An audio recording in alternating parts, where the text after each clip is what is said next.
tout va bien de votre côté. Moi, je suis ravie d'être de retour pour une nouvelle vidéo.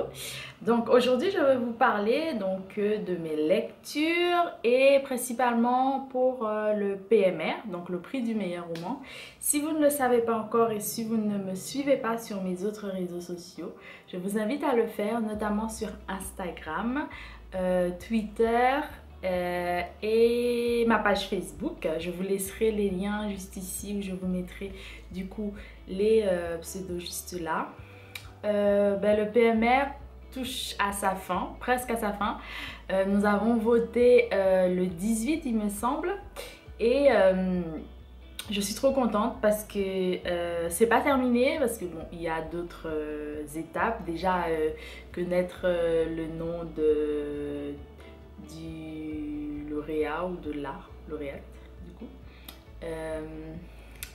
Et aussi continuer à partager avec les autres membres du jury.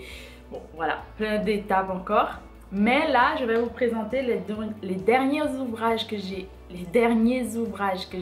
reçus avec grand plaisir. Donc il y en a 5 qui sont juste ici. Et la plupart de ces ouvrages, j'en ai déjà parlé dans une vidéo que je vous laisserai juste ici ou ici, je sais plus. Comme ça, vous allez pouvoir aller voir tout ça. Je vous laisserai aussi en barre d'infos tout ce qui est vidéo sur le PMR, mes articles sur mon blog. Et bien sûr, n'hésitez pas à me faire un petit retour. On commence sans plus tarder avec 13 jours de Roxane Gay. Donc 13 jours de Roxane Gay, si vous ne le savez pas encore. J'ai aimé cet ouvrage vraiment beaucoup parce que Roxane Gay nous raconte une histoire un peu terrible et tragique qui bouleverse bien sûr. Donc c'est l'histoire de Mireille qui est d'origine haïtienne et qui retourne dans son pays pour les vacances avec sa petite famille, son mari et son enfant, et elle se fait kidnapper. Voilà, c'est tout ce que je vais vous dire. Je vous invite à aller voir les autres vidéos qui parlent de ça et d'attendre bien sûr l'article qui sera dédié du coup à cet ouvrage. Cependant, il y a donc un article sur Aïs Blog, si vous ne le savez pas. Je l'avais partagé déjà sur les réseaux sociaux, mais il y a un article sur Aïs Blog qui parle de cet ouvrage 13 jours de Roxane Gay. Je vous mettrai aussi le lien de cet article en barre d'infos, comme ça vous allez pouvoir aller le consulter. N'hésitez pas à me dire si vous pensez à lire 13 jours de Roxane Gay ou si vous avez déjà lu un ouvrage de cet auteur. Là c'est son premier roman, cependant il a écrit autre chose. Voilà, on en reparlera après. Je continue avec Tristan de Boulet, Clarence Boulet. J'en ai parlé également dans l'une de mes vidéos. C'est la vidéo de mes lectures du mois de mars. Je vous laisserai tout ça aussi. Et ça parle de... En fait, c'est une dame qui part pour une île où elle doit aller travailler et elle est censée attendre son mari qui va la rejoindre quelques temps plus tard. Mais malheureusement son mari ne va pas pouvoir venir la rejoindre suite à sa demande parce qu'elle tombe amoureuse sur cette île. Voilà, j'en parle davantage et il y aura un article aussi sur Mars au féminin que je prépare d'ailleurs. Je vous invite à aller voir ça. J'ai apprécié en tout cas lire quand même cet ouvrage. Très court en plus. Ça m'a un peu permis de respirer pendant le mois de mars parce que j'ai lu beaucoup de choses quand même. Je continue avec Ariane de Myriam Leroy. Donc c'est un ouvrage qui parle plutôt d'amitié, mais une amitié un peu particulière entre Ariane, qui est une jeune fille adoptée, et une autre jeune fille dans la banlieue bruxelloise. Et c'est un ouvrage un peu particulier. Où je n'ai pas du tout aimé ce que j'appelle la première partie. C'est la partie à peu près juste avant la 120e page. Je ne trouvais pas vraiment cet ouvrage intéressant. Et à partir de la 120e page, on va dire, j'ai commencé à apprécier cet ouvrage. Et malheureusement, sans le début que je n'ai pas beaucoup apprécié, je n'aurais peut-être pas compris ou apprécié la fin. Voilà. Mais j'ai aimé cette expérience parce que je n'aurais jamais choisi cet ouvrage. Donc c'était bon de lire quelque chose comme ça qui m'a quand même plu vers la fin. Voilà. J'en parle davantage dans ma vidéo de mars au féminin, donc vous pourrez aller voir tout ça et attendez l'article aussi pour les ouvrages parce que chaque ouvrage du PMR aura droit à son article. J'en ai déjà qui sont en ligne que je vous laisserai aussi en barre d'infos. Voilà. On continue avec Nils d'Alexis Raguigno, si je ne me trompe pas. Oui. Roman particulier que j'ai beaucoup aimé. C'est un roman qui parle en fait de la résistance de la Seconde Guerre mondiale et c'est un homme en fait c'est un Danois qui vit, je sais plus où il vit, mais en tout cas dans les pays du Nord. Je crois qu'il vivait encore au Danemark lorsque voilà, il résiste en fait, il fait exploser des choses, des infrastructures, etc. Et un jour, il apprend que c'est la fin de la guerre et que voilà, son ami en France, qui est également metteur en scène, enfin ils écrivent des pièces de théâtre, donc ils sont dramaturges, etc. Et il apprend que son ami a été emprisonné, il ne sait pas vraiment pourquoi. Il apprend ça via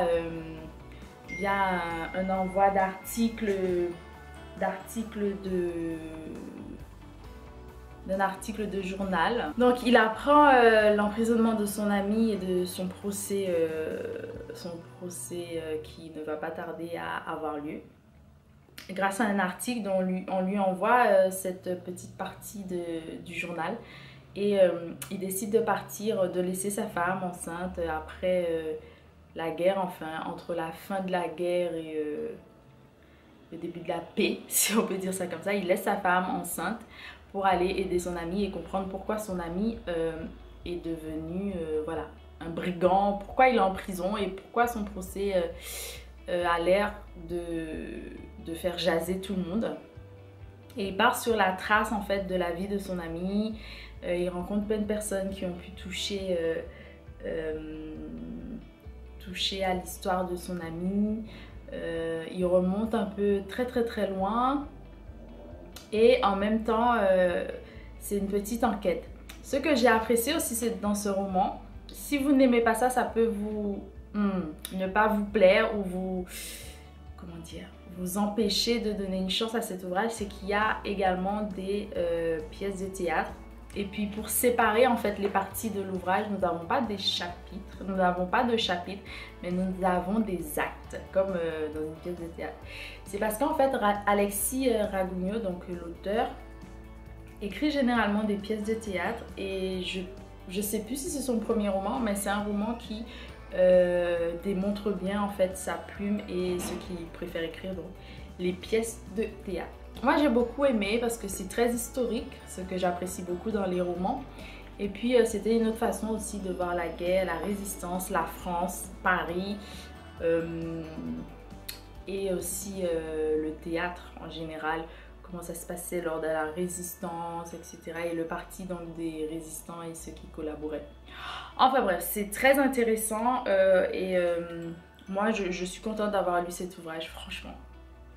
Donc je vous ferai un article également sur cet ouvrage dans quelques semaines ou mois. Voilà, restez à l'écoute pour cela. On continue avec le dernier ouvrage donc, que j'ai reçu, c'est celui-ci. L'argent ne fait pas le bonheur, les Louaxi de Pierre Terbré. Alors un petit ouvrage très court, un peu étrange parce que ça raconte l'histoire d'un ouvrier à la base qui va monter, gravir les échelons dans une société de construction de baignoires, je crois, hein, c'est ça, enfin, grosso modo c'est ça. Il se fait licencier par la suite parce que voilà, ça fonctionne pas trop bien, la boîte a besoin de respirer. Et un jour il va jouer au loto et il gagne une forte somme. Et il décide de vivre au bord dans un estuaire, je crois, au bord, je sais plus si c'est à Bordeaux, je crois. Il vit là-bas, oui, voilà, sur l'estuaire de la Gironde, donc à Bordeaux, je crois, ou pas loin en tout cas. Et il décide de vivre là-bas et de vivre une vie d'artiste, d'acheter une maison qui lui paraît être une maison d'artiste. Il n'a pas vraiment de centre d'intérêt, il s'intéresse à tout et à n'importe quoi, si je peux dire ça comme ça. Et un jour, il trouve son bonheur, on va dire, en créant sa propre société que je vais vous laisser découvrir. Alors, c'est juste ici, moi je n'avais pas fait le rapprochement tout de suite parce que pour moi, c'était pas ressemblant, mais ça, ce sont des grains de café. Et ça, c'est un animal particulier. Donc, c'est relié les grains de café et cet animal. Je vous laisse aller découvrir, je ne vais pas vous spoiler. Voilà, je vous donnerai pas l'histoire. Mais il s'avère qu'à la fin, je sais pas, mais ça me fait ça avec beaucoup d'ouvrages ces temps-ci. J'ai toujours ce retour, c'est vers la fin que j'apprécie ce genre d'ouvrage. Cependant, je trouve que la vraie fin, c'est-à-dire pour moi, ressemble plus à une... C'est entre roman et nouvelle, c'est-à-dire qu'il y a une chute un peu particulière, mais il finit par être heureux en fait. Et j'ai noté pas mal de petites phrases parce qu'il parle beaucoup d'artistes, d'auteurs, etc. Vu qu'il aspire à être un artiste lui-même. Ça m'a plu. Lecture plutôt tranquille, sympa. Cependant, j'ai pas lu d'une traite parce que au départ, comme je vous le disais, ça ne m'intéressait pas du tout. Cependant, j'ai passé un bon moment. Voilà. Je pense que c'est tout. C'est surtout tous les ouvrages que j'ai pu recevoir pour le père et mère. Je suis très reconnaissante donc d'avoir pu réaliser cette expérience, faire partie des membres du jury. Je remercie bien évidemment les éditions Point et je suis vraiment ravie de partager cela avec vous. N'hésitez pas à si vous avez déjà eu l'occasion de vivre ce genre d'expérience, de m'en parler en commentaire. N'hésitez pas à me poser des questions si vous en avez et je vous tiens au courant, informé de la suite de cette aventure qui n'est pas totalement terminée. Et une fois qu'on aura donc le nom du gagnant ou de la gagnante, je n'hésiterai pas à vous le faire savoir, notamment sur Instagram. Voilà, je vous souhaite de bonnes lectures. Ah! Si vous voulez savoir, en ce moment, je lis du coup Bicentenaire, je relis Bicentenaire de Lionel Trouillot. J'apprécie vraiment. La première fois que j'ai lu cet ouvrage, c'était difficile. La deuxième fois, j'ai terminé, mais je n'avais pas d'avis. Enfin, tranché. Et là, j'aurai un avis. Donc, je vous en reparle bientôt. Restez connectés pour avoir plus d'informations. Si vous avez déjà lu Bicentenaire, n'hésitez pas à me le dire. Et voilà, je crois que j'ai tout dit. Je vous embrasse très fort. Il commence à faire très beau dehors. Donc prenez soin de vous, hydratez-vous et à très bientôt. Je vous aime très fort. Bisous.